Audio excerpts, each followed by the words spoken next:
just going to take brief questions, and we'll wrap up this session on time. Does anyone have anything that they would like to ask? There's a question over here.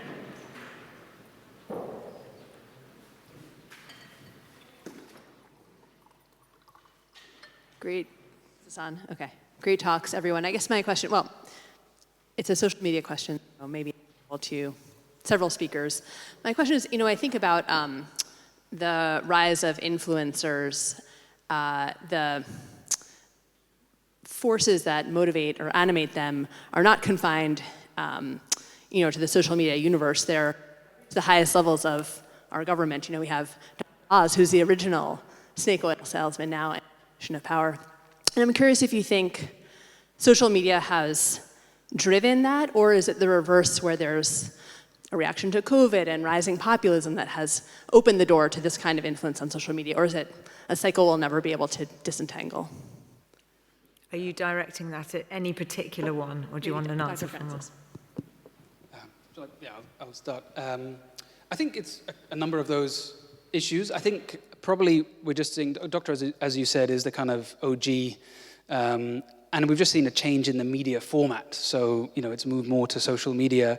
I think the pandemic definitely has had a massive radicalizing and polarizing effect, and I think, I'm preaching to the choir here, but we lost that middle ground, right? I think a lot of people in this room found the pandemic a very alienating experience because there were the two most extreme sides online, and sort of the more kind of cautious, evidence-based approach was very difficult, and it got crowded out.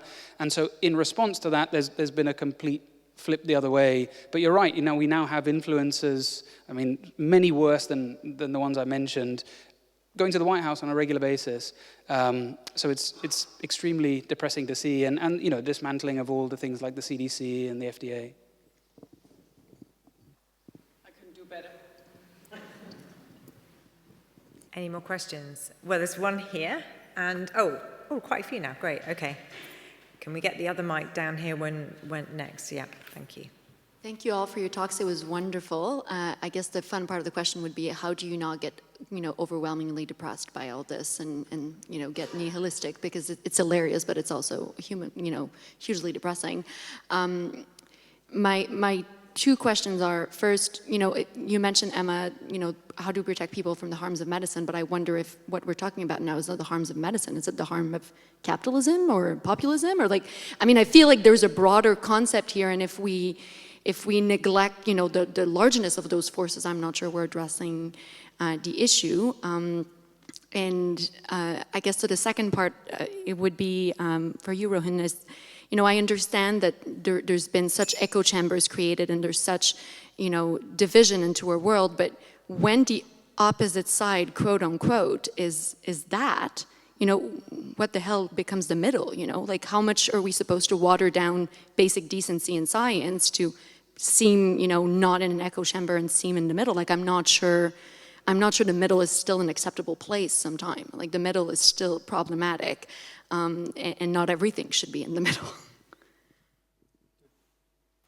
Oh, wow. I feel like all of those were really good rhetorical questions as well, just in general. But to answer your first question, I'm not going to reject either capitalism or medicine, because I guess I'm benefiting from both.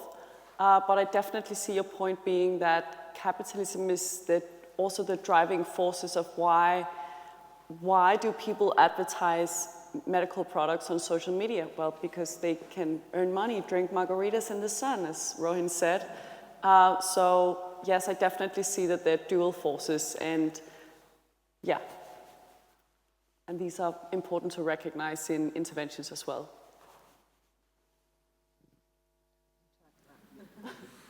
Yeah, I think, don't get me started on late-stage capitalism, I'll bore you. But yeah, I agree with everything you said.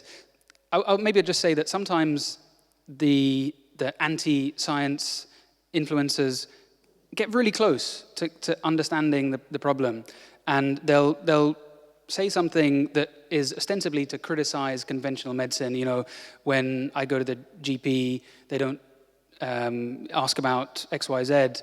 And of course, you know, GPs simply can't spend 7.5 minutes talking about societal you know, problems and an obesogenic environment and ultra-processed food and all these. So they highlight the right problems, but they attribute the blame in the wrong place.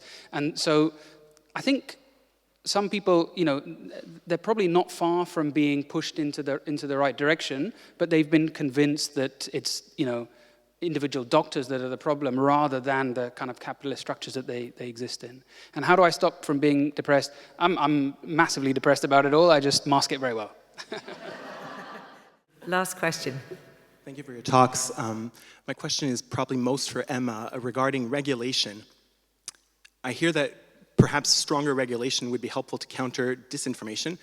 My fear, or perhaps I'm curious if you have any thoughts on this, the fact that our group who's trying to put forward the harms of too much medicine, since we're a minority voice, is there a risk that we'd get canceled and that we'd get shut down and censored along the way if there's stronger regulation and who decides what's misinformation and based on what?